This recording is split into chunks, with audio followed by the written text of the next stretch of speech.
তিনটি রোগ হলে বুঝবেন আপনি জান্নাতি।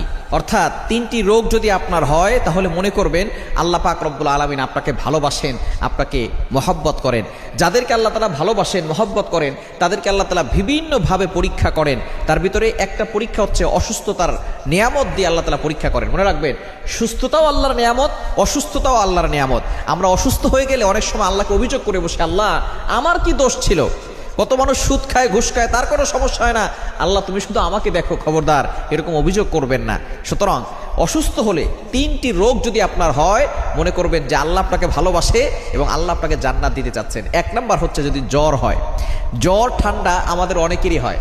একবার নবীজি সাল্লাল্লাহু আলাইহি সাল্লামের জামানায় কয়েকজন সাহাবী বসা, নবী সাল্লাল্লাহু আলাইহি সাল্লাম বলতেছেন, একজন সাহাবী বলতেছেন আমার খুব জ্বর হয়েছে, অনেক সাহাবী বলতেছেন আমারও জ্বর হয়।